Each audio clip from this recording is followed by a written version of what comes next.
भगवान शिव पद्म से जन्म लेने वाले ब्रह्मदेव देव गुरु बृहस्पति भगवान विष्णु इंद्र तथा कार्तिकेय सरस्वती लक्ष्मी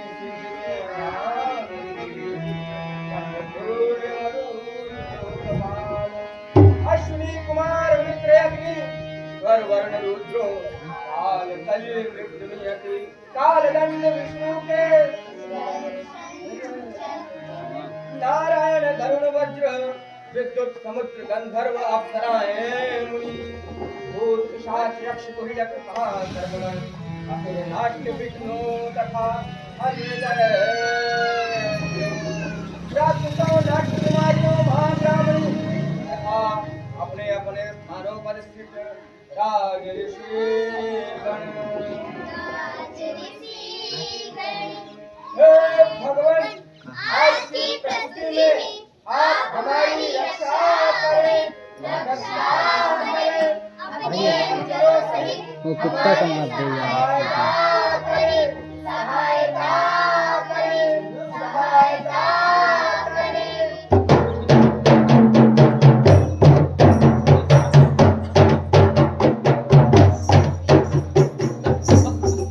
तुम महेंद्र प्रहरण सर्वदानव सूदन निर्मित सर्वदेवश्च सर्वविघ्न निर्वहणः नृभ्यस्त विजयं देहि पुनः पराजयं वो ब्राह्मण शिवश्चैव नाट्यस्य च विवर्धनम् ये जगत तू इंद्र का शस्त्र है, सभी दानवों का नाशक है, विघ्नों का निवारक है। तू हमारे निर्देशक के शत्रुओं को पराजित कर, पराजित कर, पराजित कर।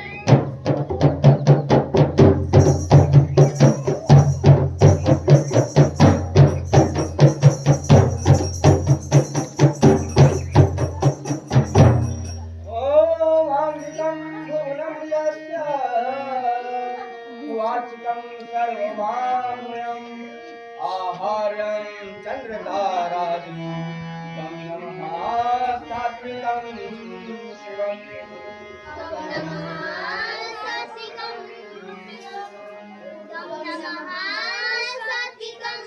शिवम्। हाँ तो बंधुगण देख रहे हो आज कितने दर्शक हैं। हाँ श्रीमान जी देख तो रहे हैं। सिर्फ देखने से काम नहीं चलेगा। इतने प्यारे प्यारे दर्शकों को देखकर हृदय के भीतर से आवाज निकलती है कि आज कोई ऐसी नाटक प्रस्तुति दी जाए जिसे देखकर सब गदगद हो जाए। हाँ हाँ बात तो सही है। हम कलाकारों के लिए दर्शक भी ईश्वर के समान होते हैं, इसलिए सभी दर्शकों को हम कलाकारों की ओर से प्रणाम करते हैं। प्रणाम करते हैं।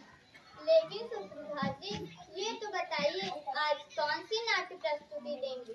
आज की हमारी प्रस्तुति इतिहास के जिस महापुरुष पर केंद्रित है उसके जैसा आज तक पूरे ब्रह्मांड में कोई दूसरा नहीं हुआ। अच्छा तो कौन है वो महापुरुष? जरा हमारे दर्शकों को भी बताइए। वो क्या है ना बंधुगण, पहले से बता देंगे तो नाटक प्रस्तुति का आनंद खत्म हो जाएगा। इसलिए हे दर्शक देवता नाटक देखिए सब मालूम पड़ जाएगा। तो लीजिए शुरू करते हैं आज का नाटक। देवों के राजा इंद्र के इंद्रलोक में लगी थी दरबार बैठे थे सब देव महान ज्ञानी जन और ऋषिगण भी हो रहे थे शोभायमान शोभायमान शोभायमान। देवराज आज की सभा में जितनी भी बातें हुई मेरे समझ में उसका निष्कर्ष सत्य ही धर्म है, सत्य ही ज्ञान है। सदैव विजय सत्य की ही होती है। सत्य में विजय अश्वमेध यज्ञ से भी बड़ा पुण्य का कार्य है।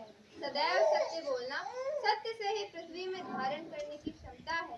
ईश्वर भी उसी के हृदय में निवास करते हैं जिसके हृदय में सदैव सत्य का निवास होता है। इसीलिए कहा भी गया है, साच बराबर तत्व नहीं, बराबर का, साच बराबर तत्व नहीं, बराबर का।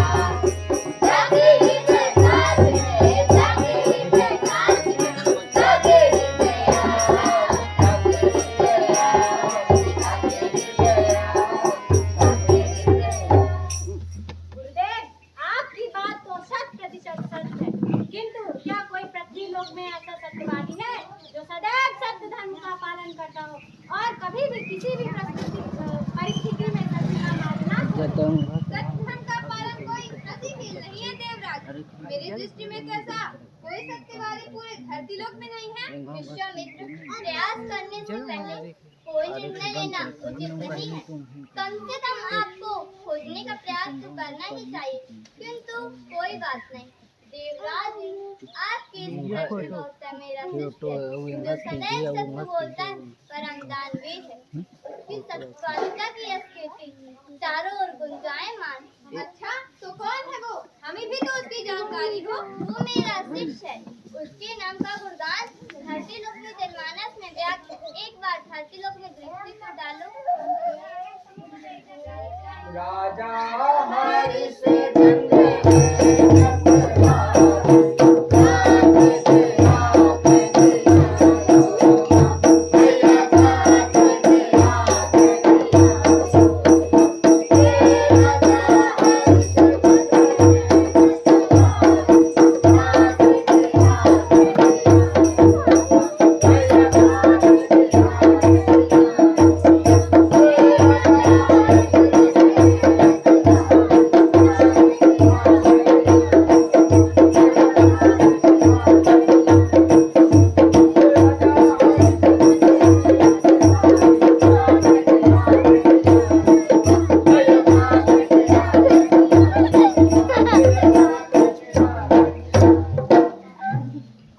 हरिश्चंद्र वशिष्ठ, हरिश्चंद्र तुम्हारा शिष्य है, इसलिए वो तुम्हें प्रिय लगता है, जो कि स्वाभाविक है।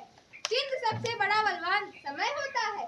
अभी वो राजा है, सुख के दिन है, लेकिन समय बदलता है। बड़े से बड़ा सत्यवादी भी सत्य धर्म का पालन नहीं कर पाता। पांचों उंगलियां बराबर नहीं होती विश्वामित्र। हरिश्चंद्र सबसे अलग है। किसी भी परिस्थिति में अपना वचन नहीं तोड़ सकता, ना ही सत्य का मार्ग छोड़ सकता। वशिष्ठ, अपने शिष्य की इतनी भी झूठी प्रशंसा ना करो। तुम्हारे हरिश्चंद्र को सत्य के मार्ग से मैं डिगाऊंगा। एक बार नहीं, बार बार झूठ बुलवाऊंगा। और हाँ, यदि इसी वशिष्ठ हार गए तो स्वयं को ब्राह्मण कहना छोड़ देंगे। मुझे स्वीकार। और विश्वामित्र एक तो कभी हारेगा नहीं, किंतु यदि कभी हारा तो स्वयं अपने तपोबल से हरिश्चंद्र को स्वर्ग दिलाऊंगा। अपनी तमाम शक्तियां और सिद्धियां हरिश्चंद्र को दूंगा, और यहाँ तक कि स्वर्ग में इंद्र का इंद्रासन भी दिलाऊंगा। ये मेरा वचन है। डोल उठा सिंहासन इंद्र ऐसा चीज की सब पे आ जाए ऊपर के उन पे स्पीच होना चाहिए ना आएगा जाके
आदेश कीजिए। उद्देश्य बड़ा है राजन, संकल्प लो कि हमारे उद्देश्य की पूर्ति होगी। मैं संकल्प लेता हूँ ऋषिवर कि आपके आदेश का तन मन धन से पालन करूंगा। धर्मस्य मूलः अर्थम, धर्म का मूल अर्थ है राजन। धार्मिक अनुष्ठान एवं यज्ञ हेतु हमें 1 लाख स्वर्ण मुद्राओं की आवश्यकता है। दे सकोगे? चांदी की थालों में स्वर्ण मुद्राएं यही मंगवाऊं या आपके आश्रम भिजवा दूं? आवश्यकता होने पर मैं मंगवा लूंगा राजन। अभी उन्हें अपने महल में ही रखो। अभी मैं प्रस्थान करता हूँ, बाद में आऊंगा। जो आज्ञा ऋषिवर।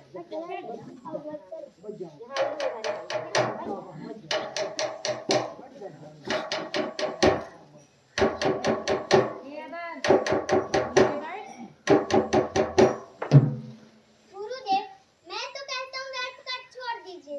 राजा हरिश्चंद्र को सबकी मां से डिगाना संभव नहीं। तुम मेरे सिद्ध हो या उस हरिश्चंद्र के? फिर से तो मैं आप कहूँ गुरुदेव, इसी बात का तो दुख है। क्या? गुरुदेव कुछ नहीं। तो फिर हरिश्चंद्र का गुणगान क्यों कर रहे हो? नहीं गुरुदेव, मैं तो बस आपको सत्य से अवगत करा रहा हूँ। कोई आवश्यकता नहीं है। हरिश्चंद्र की सत्यवायता मैं भंग करके ही रहूंगा, चाहे उसके लिए मुझे कुछ भी करना पड़े।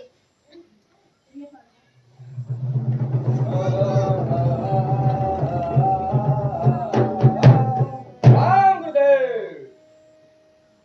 तुम जाओ और हरिश्चंद्र के राज्य में तहस नहस कर दो, बाग बगीचे उजाड़ डालो और प्रजा को परेशान कर डालो।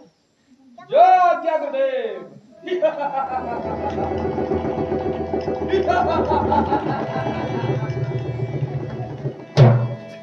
देखा देखा सुमरा का, मारा मारा।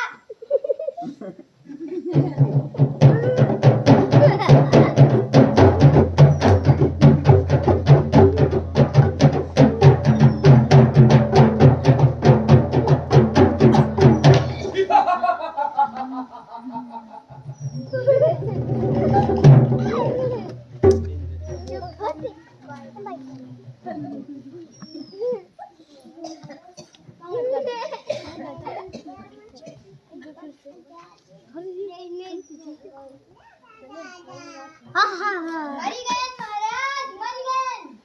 तुम्हारी ये हालत किसने की? हरिश्चंद्र के राज्य में किसने इतना दुस्साहस किया? महाराज, अपना के राजवाड़ के बहुत बड़ा तुम्हारा कुशियावा है। इतना बड़ा तुम्हारा मुझे जीवन मुकम्मल नहीं देता महाराज। अपना जल्दी से ऊपर बच कीजिए, नहीं तो पूरे राज का तहस नहस कीजिए। शीघ्र ही वैद्य जी को बुलवाकर घायलों को उपचार करवाया जाएगा। और अभी संध्या काल है, इस वक्त दुश्मनों पर भी प्रहार नहीं करना चाहिए, बल्कि उनका स्वागत करना चाहिए। उस सूकर को तो मैं कल सुबह देख लूंगा।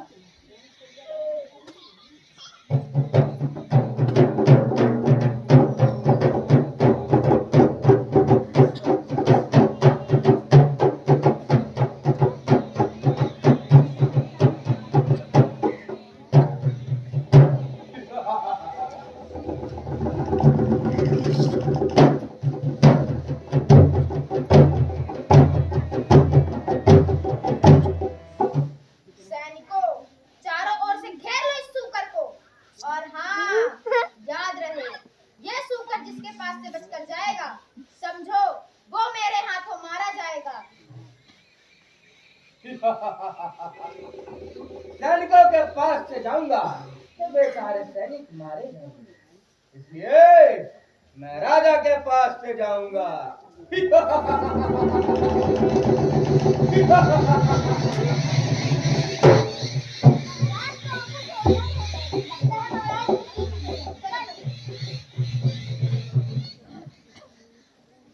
हरिश्चंद्र आ रहा है, अब कुछ माया रचनी होगी।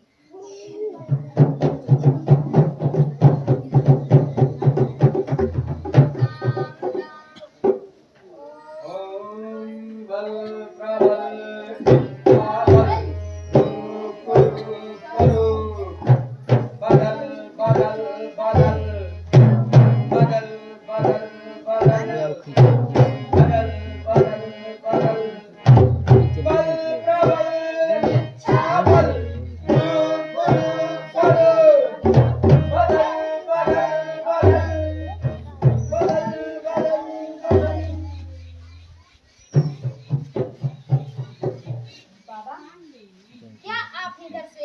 साथ सुपर को जाते हुए देखा है? कौन हो? भेज दूंगा। मैं अयोध्या का राजा हरिश्चंद्र हूँ बाबा। हरिश्चंद्र? नहीं, तुम हरिश्चंद्र नहीं हो सकते। आप ऐसा क्यों कह रहे हैं? कहाँ वो राजा हरिश्चंद्र जिसकी अस्थियां पूरे आर्यावर्त में विस्तारित है? वो भला एक सूकर के पीछे क्यों घूमेगा? वो तो अपनी प्रजा की भलाई का विचार करेगा। और कहाँ तुम एक सूकर का शिकार करने जा रहे हो? क्या सूकर के मांस का भक्षण करोगे? नहीं बाबा, बात तो यह है कि उस सूकर ने मेरे बाग बगीचे उजाड़ डाले। अरे, तो कौन सा उसके पास खेत खलिहान है? वो तो जानवर है, जहाँ भोजन पाएगा वहीं खाएगा। तो मेरी बात मानो और उसका पीछा छोड़ अपना राजपाट संभालो। ठीक है बाबा। जीवन है एक मोह माया, जीवन में सुख किसने पाया, चाहे कितना जतन कर लो, उड़ जाएगा हमसे अकेला, उड़ जाएगा हमसे अकेला, उड़ जाएगा हमसे अकेला। कुछ नहीं है मेरी बेटी,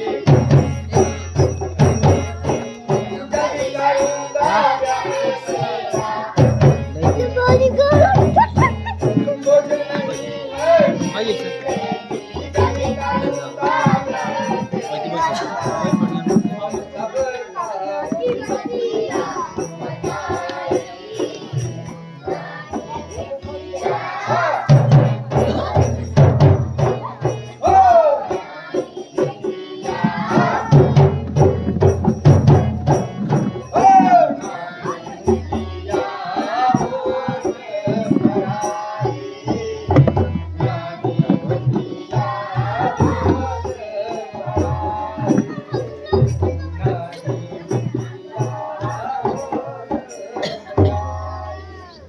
बाबा, इतना दुख भरा है आप लोग की।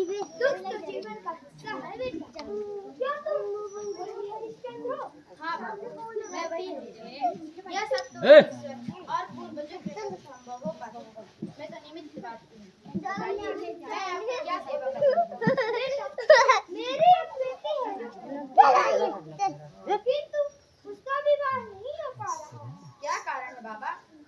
बेटा, विवाह के लिए कोई 10 लाख स्वर्ण मुद्राएं मांगता है। तो कोई एक करो। मैं भले तुम्हें कैसे बताऊं? आप मेरे राजभवन में चलिए और वहाँ से आपको जितना भी धन चाहिए ले लीजिएगा। बेटा, क्या तुम सच में इतना धन दे पाओगे? मुझे विश्वास नहीं हो रहा। बाबा, हरिश्चंद्र के शरीर से प्राण ही क्यों न चले जाएं, किंतु वचन खाली नहीं जाएगा। बेटा, ये धरती लोक है। यहाँ बातें तो सब ऐसे ही कर रहे हैं, किंतु जब तक सच न हो जाए विश्वास नहीं होता, क्योंकि दूध का जला दही भी फूट-फूट कर पीता है। यदि तुम अपना दान यहीं पर दे सको तो बताओ। यहाँ तो मेरे पास देने के लिए कुछ भी नहीं, किंतु क्या बेटा? मैं यहाँ संकल्प अवश्य ले सकता हूँ। ठीक है बेटा, संकल्प ही ले लो ताकि मुझे विश्वास हो जाए। हे भगवान, आप अपनी अभिलाषा करें, मैं उसे देने के लिए तत्पर हूँ तथा प्रतिज्ञा करता हूँ कि आपकी कठिन से कठिन बात को पूर्ण करूँगा। आपको स्वर्ण, रत्न, पुत्र, खत्री, देह, प्राण, जिस वस्तु की इच्छा हो तो आज्ञा करें। राजन, आप जो देंगे मैंने वही ग्रहण कर लिया करेंगे, किंतु संकल्प पढ़ाने की दक्षिणा मुझे दो। बिना दक्षिणा के संकल्प नहीं पढ़वाया जाता राजन। दक्षिणा के रूप में आपकी जो इच्छा हो तो आज्ञा करें। समस्त नगर, ग्राम, पर्वत, सागर आदि से युक्त पृथ्वी, रथ, हास्य, हाथी सहित संपूर्ण राज्य के अंतर्गत राजकोष आदि तुम्हारी सभी वस्तु बिना किसी पुत्र के शरीर के साथ ही धर्म शास्त्र के अनुसार तुम्हारे सभी सेवक अथवा तुम्हारे पास जो कुछ भी है सब कुछ मुझे दे दो। जो आज्ञा ऐसा ही होगा। जब तुमने पृथ्वी, वर, धन इत्यादि सर्वसा ही मुझे अर्पण कर दिया है, तो ये राज्य करने का किसका मैंने आपकी वसुंधरा दे दी, तभी से आप इसके स्वामी हैं। तो फिर आप प्रभुत्व का प्रश्न क्यों करते हैं? जब तुमने अपना सब कुछ ही मुझे दे दिया तो ये राज्य छोड़कर चले जाओ। आप मेरे राजभवन में चलिए और वहीं से मैं आपको राजपाट सौंप कर चला जाऊंगा। ठीक है राजन, तुम चलो।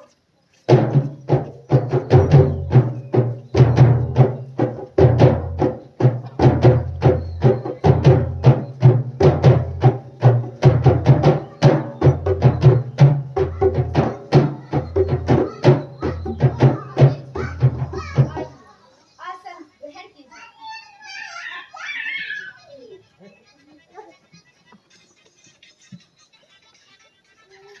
महाराज, अब ये राज्य आपका है, आप संभालिए और मुझे आज्ञा दीजिए। अब दूसरी माया रचनी होगी। काम दाम दंड भेद छल कपट प्रबंध। काम दाम दंड भेद छल कपट प्रबंध। काम दाम दंड भेद छल कपट प्रबंध। काम दाम दंड भेद छल कपट प्रबंध।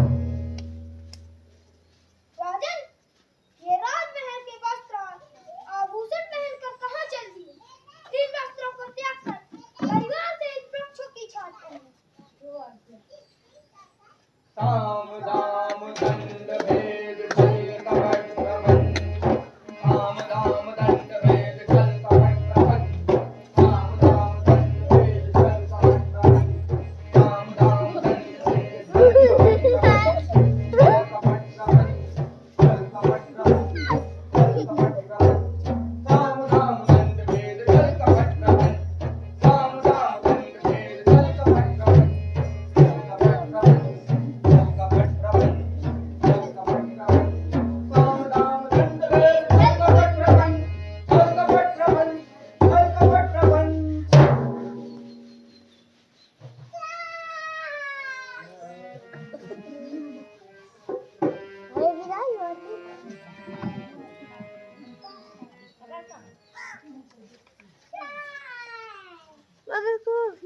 हरिश्चंद्र, तुमने यज्ञ और अनुष्ठान के लिए 1,00,000 स्वर्ण मुद्राएं देने का वचन दिया था, मैं वही लेने आया हूँ।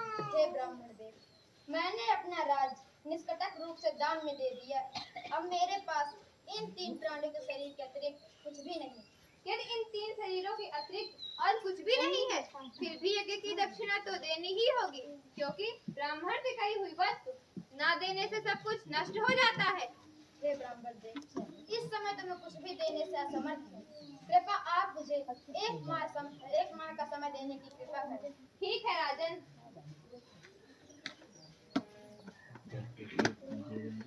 छोड़ चले राजा आगे नहीं छोड़ ऐसा अनुभव से ऐसे ये अनुभव से पति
वहाँ चले जा ना।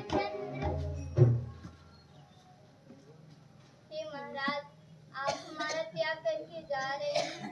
थोड़ा तो रुक जाइए, आपके दर्शन तो कर लेने दीजिए। पता नहीं कब आपके दर्शन होंगे। महाराज, आप हमारा त्याग मत कीजिए, हमें किसी बात का मोह नहीं, हम भी आपके साथ चलेंगे। आप जहाँ रहेंगे वहीं हमारा नगर होगा। जहाँ आप होंगे वहीं हमारा स्वर्ग होगा। हरिश्चंद्र, अभी तक तुम गए नहीं। प्रजा को मेरे विरुद्ध भड़काकर राज्य फिर से लेना चाहते हो और स्वयं को सत्यवादी कहते हो। शीघ्र ही मेरे राज्य की सीमा से निकल जाओ। मैं जा रहा हूँ महाराज।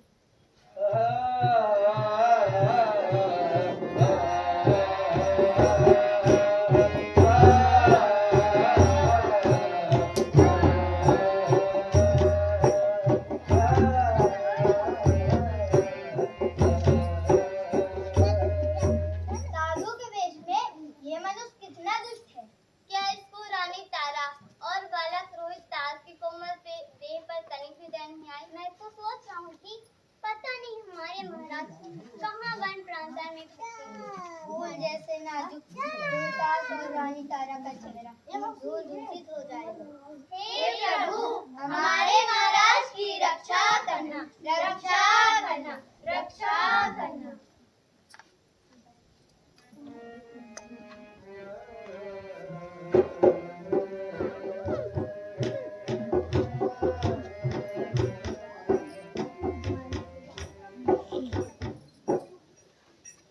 अपने पुत्र और पत्नी को इस अवस्था में देखकर हरिश्चंद्र के आंखों में आंसू आ गए।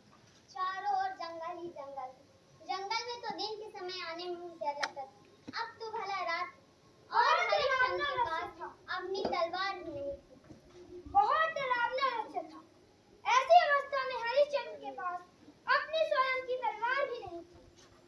सब कुछ भगवान भरोसे था। सब कुछ भगवान भरोसे था।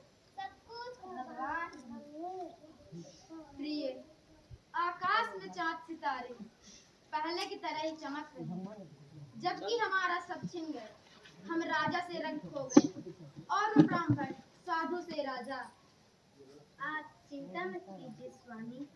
प्रिय, मुझे अपनी चिंता नहीं है। चिंता तो मुझे तुम्हारी पुत्र रोहितास की है। तुम लोग मेरे महल से निकलकर इस वन में रहने को विवश हो गए। इसका दोषी तो मैं ही हूँ। नहीं प्राणनाथ, आप दोषी कैसे हो सकते हैं? आप तो सत्यवादी हैं और सत्यवादी मनुष्य ईश्वर को सबसे प्रिय होते हैं। किंतु प्रिय, जब मैं अपने अबोध पुत्र को भिक्षा मांग मांग कर भोजन करते देखता हूँ, तब मेरा कलेजा कांप उठता है। स्वामी, जैसे हमने सुख के बाद दुख देखा है, तो अब वो दिन भी दूर नहीं जब दुख के बादल छट जाएंगे। क्या ये संभव हो सकता है तारा? स्वामी, जिस प्रकार पतझड़ की सारी उदासियां बहारों के आते गुस्से में बदल जाती हैं, प्रभु देखिए पूरी दुनिया को शक्ति देने वाले सूर्य देव का उदय हो रहा। एक दिन हमारी खुशियों का भी सूरज ऐसे ही उगेगा। आदिदेव नमस्तुभ्यं प्रसीद मम भास्कर दिवाकर नमस्तुभ्यं प्रभाकर नमोस्तुते सप्ताशुरथमारूढं प्रचण्डं कश्यपात्मजं श्वेतपद्मधरं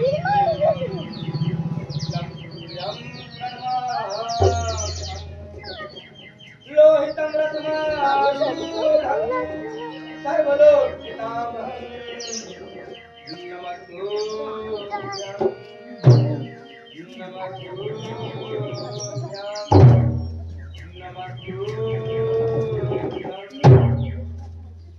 हे प्रभु, आपकी माया कितनी विचित्र है। आपकी रचना भूतपूर्व है। हे सूर्यदेव, आप पूरी सृष्टि को प्रकाश देते हैं। आप कभी नहीं बदलते, किंतु आपके बनाए मनुष्य कितना जल्दी बदल जाते हैं। जिन साधुओं का भी लोभ मोह में नहीं देखा, आज वो लोभी हो गए। हरिश्चंद्र, तुमने 1 माह का समय मांगा था, आज वो समय पूरा हो गया। हे ब्राह्मण देव, 1 माह का समय आज संध्या तक पूर्ण होगा। कृपा आप मुझे संध्या तक देने की कृपा करें। 1 माह का समय बीत गया और अभी तक तुम कुछ भी धन एकत्रित नहीं कर पाए। आज संध्या तक कैसे दे पाओगे? मैं नहीं, मेरे प्रभु देंगे। कौन प्रभु? बुलाओ अपने प्रभु को। उन्हें बुलाना नहीं पड़ता, वो भक्तों का दुख देख स्वयं दौड़े चले आते हैं। ठीक है, आज सूर्यास्त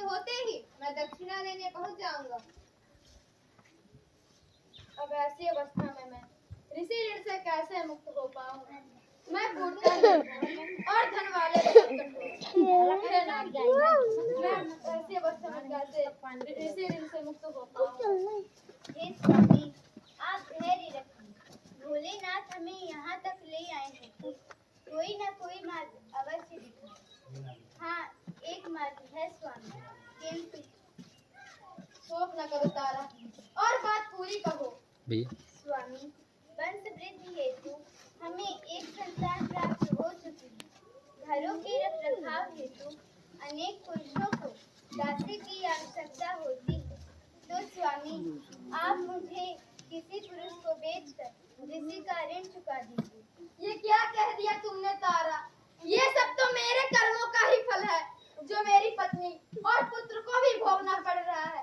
क्या यही है तुम्हारा पुरुषार्थ हरिश्चंद्र? धिक्कार है तुम पर हरिश्चंद्र, धिक्कार है। स्वामी, हे काशी नरेश, हे भोलेनाथ, आज मैं कैसा दृश्य देख रही हूँ। मेरे स्वामी, जो अत्यंत कोमल मृत चर्म से बने बिस्तर पर शयन करते थे, आज अचेत अवस्था में पड़े हैं।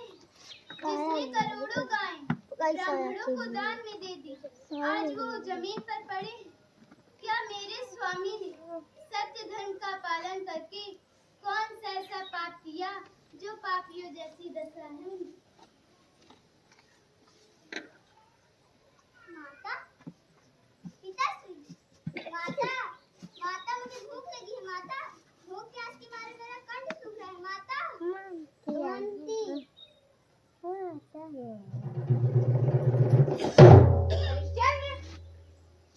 जल्दी से उठकर मेरी दक्षिणा दो। जब तक तुम पर ये ऋण बना रहेगा, तुम इसी प्रकार बढ़ता रहेगा। यदि तुम धर्म की रक्षा करना चाहते हो, तो मेरी दक्षिणा देने में विलंब ना करो। सूर्य सत्य के बल से ही तपते हैं, पृथ्वी सत्य की महिमा से ही टिकी है। सत्य ही सबसे बड़ा धर्म है। यदि तो राजू के एक पलड़े पर सत्य को रखा जाए और दूसरे पर हजारों अश्वमेध यज्ञ के फल को, फिर भी सत्य का पलड़ा भारी होगा। किंतु जाने दो, मैं भी किस हरिश्चंद्र के चक्कर में पड़ गया। मुझे तो कैसे सत्यवादी नहीं जान पड़ता।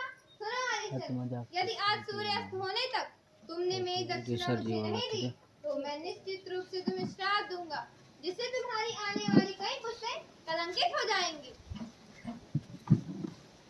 हे नागरिकों, भद्रजनों, आप जानते हैं मैं कौन हूँ। मैं एक पापी हूँ, अत्याचारी हूँ, मनुष्य नहीं, राक्षस हूँ मैं, राक्षस, बल्कि उससे भी ज्यादा निर्दयी, क्योंकि मैं इस प्राणों से प्यारी पत्नी को बेचने को लिए विश्वस्त पे ही मेरे प्राण नहीं निकले। रोहिता, रानी तारा, जिसे भी दासी की आवश्यकता हो, खरीद लो मेरी इस पत्नी को। मेरी पत्नी कोई भी काम कर लेगी। है कोई जिसे दासी की आवश्यकता हो? बेच रहा हूँ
अभी तक कोई नहीं आया।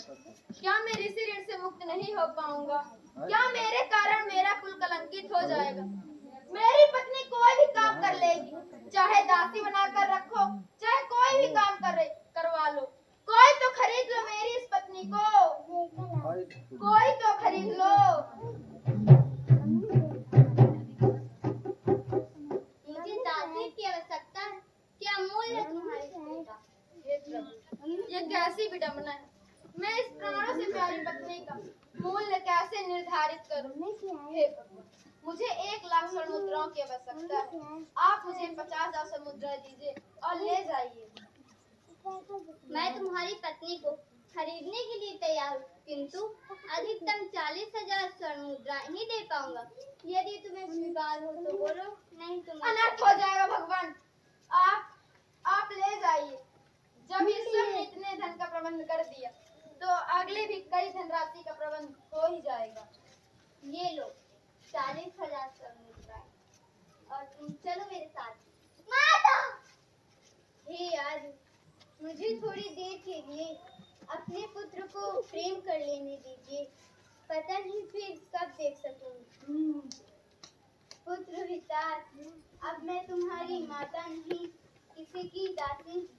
अब मत छूना मुझे पुत्र, अब मत छूना।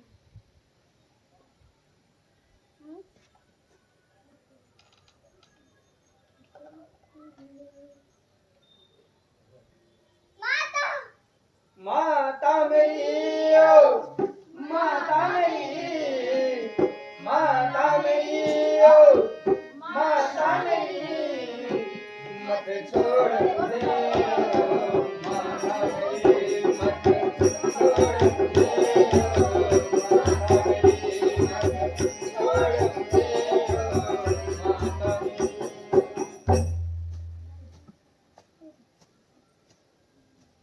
माता!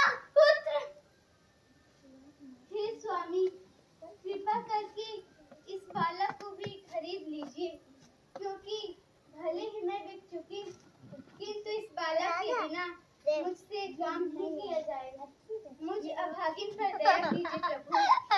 जिस प्रकार दूध देने वाली गाय बछड़े के संग खिलाया जाता है, उसी प्रकार इस बालक को भी ठीक है, बालक को दे दो और ये लो 10,000 स्वर्ण मुद्रा और तुम चलो मेरे साथ।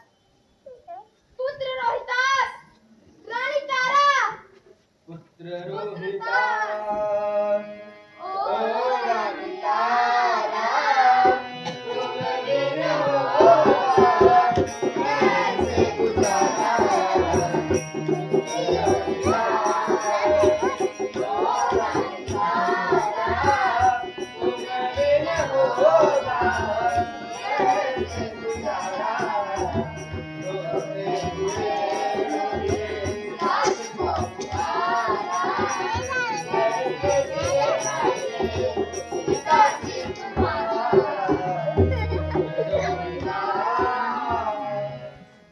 चंद्र, कहाँ है मेरी दक्षिणा?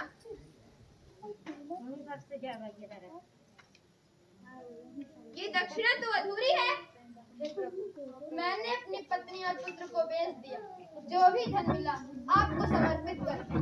कृपा आप मुझे थोड़ा और समय की देने की कृपा करें। अभी दिन का सिर्फ चौथा भाग शेष है, उसके बाद मैं तुम्हारी कोई बात नहीं सुनूंगा। अब बाकी के धनराशि का कहीं न कहीं से प्रबंध करना चाहिए।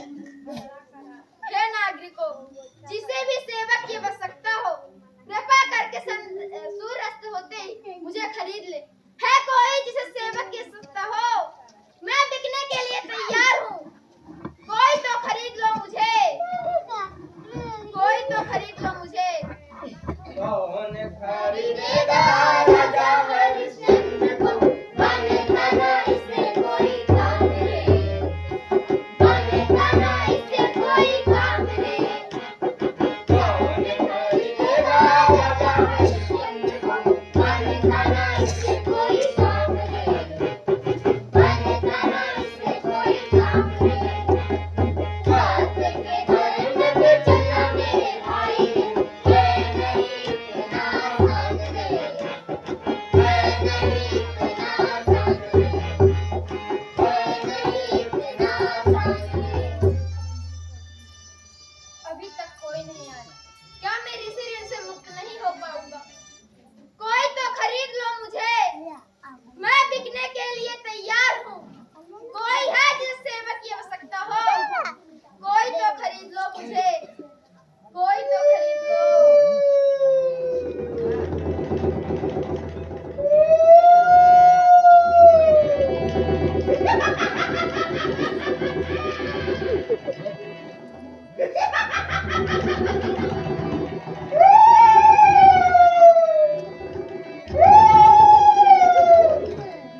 हाँ, मैं तुम्हें खरीदना चाहता हूँ, तुम अपना मूल्य बताओ। जितना तो मुझे किंतु श्रीमान आपके स्वरूप को देखकर मन में आपके बारे में जानने की जिज्ञासा उत्पन्न हुई है। मैं चांडाल हूँ और इस काशी नगरी में मेरा निवास स्थान है। मेरा कार्य वध करने योग्य मनुष्यों को मारने का है और मैं मरे हुए मनुष्यों के अंतिम संस्कार का मूल्य लेता हूँ। चांडाल का दास होना ये वो उचित नहीं। कहाँ मैं सूर्यवंश और कहाँ चांडाल के कर्म। नहीं नहीं, ऐसा नहीं हो सकता। हरिश्चंद्र, यह चांडाल तुम्हें मुंह-मांगा धन दे रहा है, तो इसके दास बनकर मेरी बची हुई दक्षिणा क्यों नहीं देते? हे महाराज, अब आप मुझे अपना दास बना लीजिए। आप जो आज्ञा करेंगे मैं वही करूँ। सदैव आपके अनुसार ही कार्य करूँगा। हरिश्चंद्र, तुम मेरे दास बनना चाहते हो? जी महाराज। किंतु मैं तुम्हें अपना दास नहीं बनाना चाहता। अब तुम्हारे सामने सिर्फ एक ही रास्ता है हरिश्चंद्र, स्वयं को इस चांडाल के हाथों बेचकर बची हुई दक्षिणा मुझे दो। जो आज्ञा। आपको थोड़ा आखिरकार मन मार कर हरिश्चंद्र चांडाल के हाथों बिक गए, लेकिन वहाँ उनका मन नहीं लगता। रह रहकर पत्नी और पुत्र की याद आती। इधर रानी तारा की स्थिति भी सही नहीं थी। एक पतिव्रता के अपने प्राण दे दे, किंतु पर पुरुष के साथ कभी नहीं जाएगी। किंतु रानी तारा ने सिर्फ अपने पति का सत्य धर्म बचाने के लिए वो त्याग भी किया। तो याद है सब कुछ जो कहता है। हाँ हाँ नहीं पिताश्री, जब पिता की धन संपत्ति में पुत्र का अधिकार होता है, तो उसी प्रकार पिता का ऋण चुकाने का भी अधिकार होना चाहिए। नहीं बच्चे नहीं सिखाना। पुत्र, पिताश्री, पुत्र, पुत्र। टाटा भले ही हरिश्चंद्र और उनका परिवार कष्ट भोग रहा था, लेकिन अभी तक सत्य की परीक्षा खत्म नहीं हुई थी। सत्य की परीक्षा में राजा हरिश्चंद्र के अतिरिक्त आज तक कोई उत्तीर्ण नहीं हुआ। पूरे दिन मेहनत करने के बावजूद भी रानी तारा और रोहिदास को भरपेट भोजन नहीं मिला। जिस ब्राह्मण के घर रानी तारा गई थी, उसकी मालकिन दिन भर उन्हें खरी खोटी सुनाती थी। और इधर हरिश्चंद्र पत्नी और पुत्र के वियोग में रह रहकर यही सोचते थे। मेरी पत्नी सोचती होगी कि मैं एक दिन बहुत सारा धन एकत्रित कर उसे ब्राह्मण की दासत्व से मुक्त करा लूं, किंतु उसे क्या पता कि मैं स्वयं चांडाल के पापी रोग की दशा में गिर गया हूँ।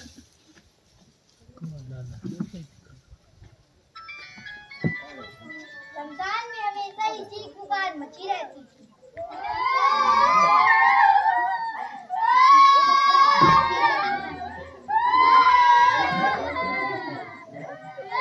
शमशान घाट एक ऐसी जगह है जहाँ मनुष्य को थोड़ी देर के लिए जीवन की सच्चाई पता होती है कि दुनिया की सारी मोह माया के बाद सबको एक दिन शमशान ही जाना है। लेकिन जैसे ही मनुष्य शमशान से वापस जाता है, फिर उसी मोह माया में फंस जाता है। किसी की आंखें मरने के बाद भी खुली थी, किसी की हड्डियां, मांस, चले यहाँ वहाँ पड़े थे, वगैरह वगैरह। एक दिन हरिश्चंद्र गहरी नींद में सो रहे थे, तभी उनके सपने में यमदूत आ गए।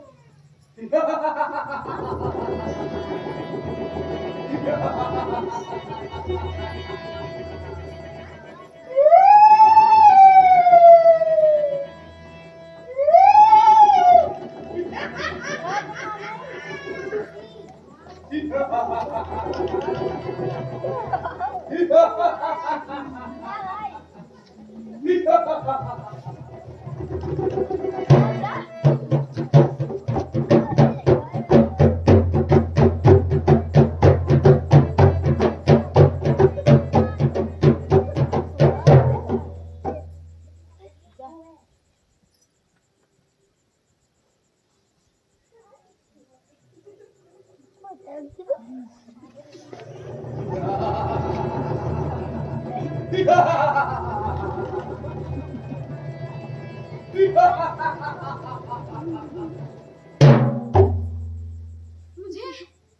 यहाँ क्यों लाया गया है? ये तो यमराज बताएंगे। हम तो उनके आदेश का पालन करते हैं। इस हरिश्चंद्र को आरे से चीर दो, उसके बाद गरम तेल की कढ़ाई में भून डालो। लेकिन मैंने ऐसा कौन सा पाप किया है? क्या सत्यधन पर चलने का यही दंड मिलेगा? हरिश्चंद्र, ये तुम्हारे इस जन्म का नहीं, पिछले जन्मों का फल है। पिछले जन्म में तुम चांडाल के पुत्र थे और एक ज्ञानी ब्राह्मण पुत्र के सबका अंतिम संस्कार का मूल न होने पर तुमने उनके पिता का तिरस्कार किया था और भी कई पाप किए थे तुमने हरिश्चंद्र। यमदूतों, इसे सच्चाई बताओ। हरिश्चंद्र, कर्म के फल से कोई नहीं बच सकता। सबको कर्म का फल मिलकर रहेगा। तुमने अलग-अलग जन्म में कई पाप किए हैं, जिसका दंड तुम्हें मिलकर रहेगा। अभी तो तुम्हें कई नरकों का दंड भोगना पड़ेगा। ब्रज महापिंड, दुर्धाव, कालसूत्र, रारा और महारारा जैसे नरकों का दंड भोगना पड़ेगा। हरिश्चंद्र, अभी तक तुम कई जन्म ले चुके हो। सारे जन्म कर्म के अनुसार ही मिले हैं। कभी तुम गधे की योनि में थे, तो कभी कीड़े की योनि में थे, तो कभी विष्ठा खाने वाले कुत्ते की योनि में थे। इसी तरह 1000 वर्षों तक अनेक जन्म लेने के बाद जब तुम्हारे बुरे कर्मों का फल खत्म होगा, तब कहीं जाकर तुम्हें सुख की प्राप्ति होगी। यमदूतों, सामने बैठी जनता को समझा दो कर्मों के फल के बारे में। गंगा स्नान से आपके सारे पाप धुल जाएंगे। लेकिन आप ये भूल जाते हैं कि बारिश होने पर वही पाप आपके ऊपर आता है। यत्कृतं स्यात् शुभं कर्म पापं वा यद्वाश्रिये तस्मात् शुभानि कर्माणि कुर्याद् वा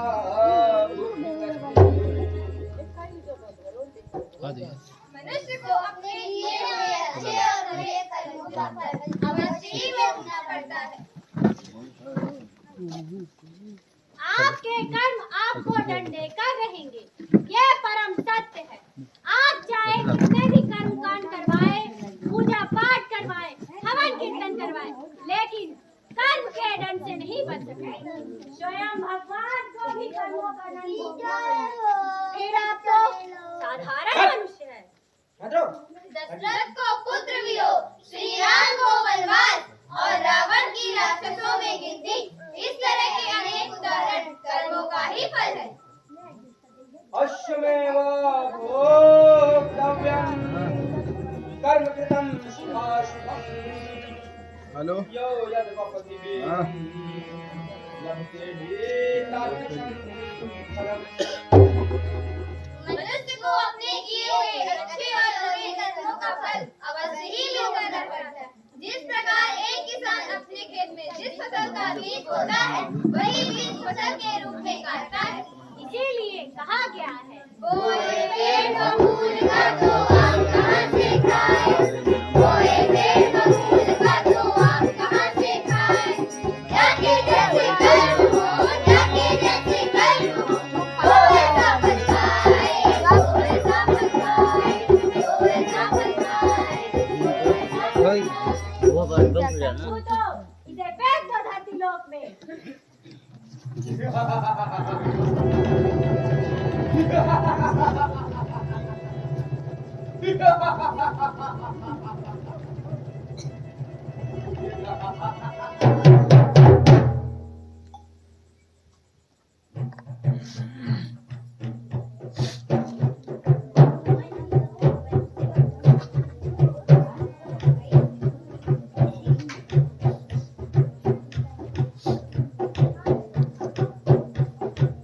अरे ओ कमीनी, कहाँ मर गई?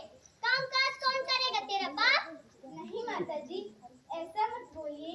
मैं दिन रात आपकी सेवा करती हूँ और बदले में मुझे रूखी सूखी बासी रोटियाँ मिलती हैं खाने को। तो क्या 56 भोग मिलेगा तुझे? मालकिन से जुबान लड़ाने शर्म नहीं आती? मैंने कुछ गलत तो नहीं कहा माता जी। बहुत मुंह चलने लगा है तेरा। मेरे आने तक घर के काम कर देना और हाँ, तेरा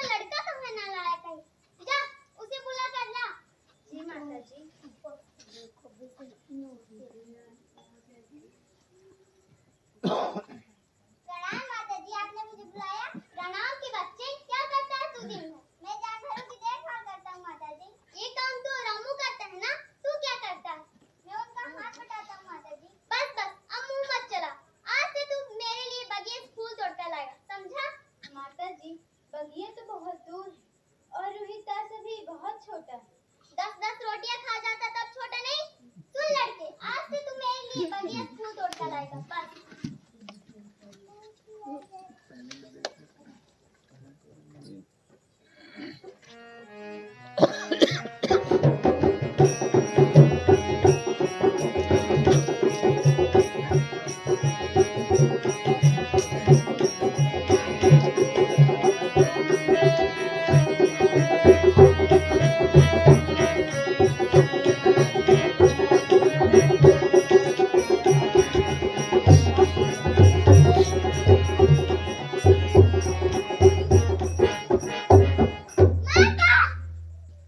दोपहर होने चली और रोहितास अभी तक नहीं आया।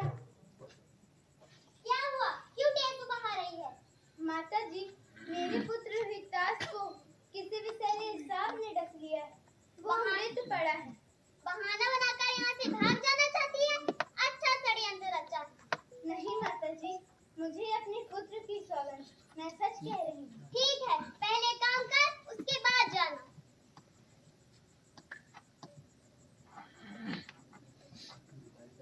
बेचारी तारा क्या करती? उसका मन दहाड़ मार मार कर रोने का कर रहा था, पर बेचारी मजबूर थी। रात्र में रोहितास को लेकर रानी तारा शमशान में पहुंची।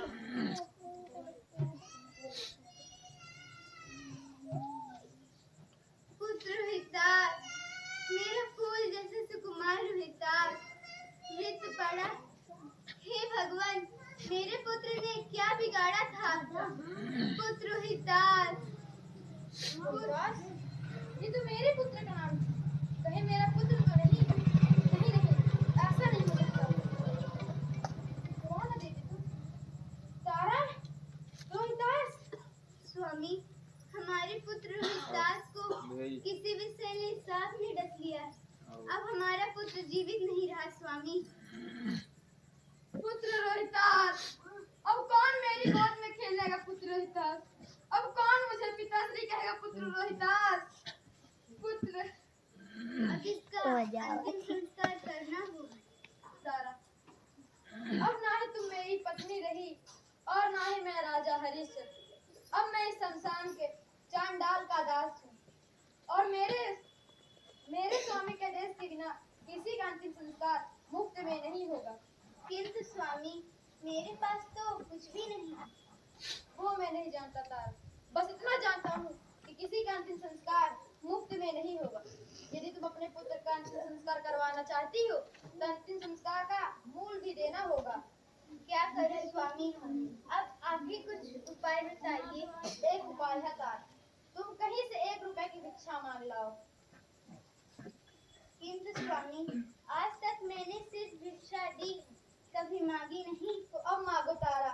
इस काशी नगरी में कई दयावान लोग, किसी से कहोगी पुत्र है तू, उसके अंतिम संस्कार का मूल्य चाहिए, कोई भी दे देगा। जो आज्ञा स्वामी।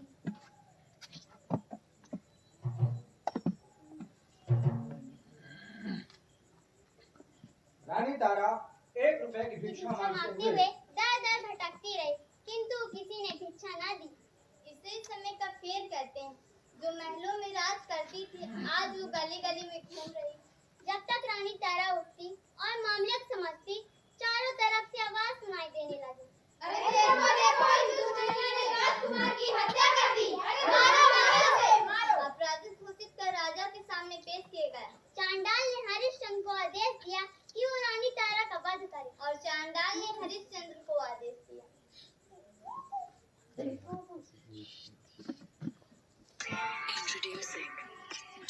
हरिश्चंद्र, इस दुष्ट स्त्री ने राजकुमार का वध किया है। इसे जीने का कोई अधिकार नहीं। हरिश्चंद्र, तुम इसका वध करो। रानी तारा और हत्या? नहीं नहीं, ये संभव नहीं। सोच क्या रहे हो हरिश्चंद्र? तुम अभी इसका वध करो, ये मेरा आदेश है। सोचिए मत स्वामी और मेरा वध कीजिए। आप सत्य धर्म पर चले हैं तो आगे भी सत्य धर्म का पालन कीजिए। मेरे आदेश का पालन करो हरिश्चंद्र।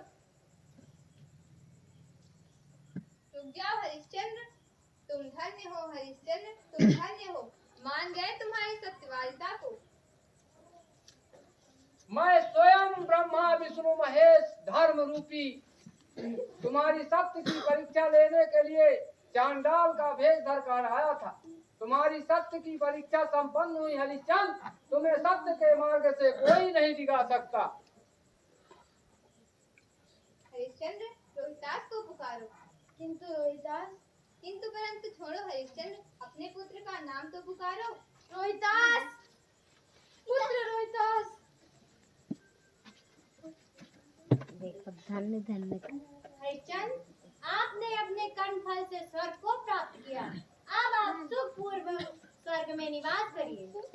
मैं आप सभी को प्रणाम करती हूँ, किंतु मेरी प्रजा जो मेरे कारण शोक में है, उन्हें छोड़कर स्वर्ग का आनंद कैसे भोग सकता हूँ?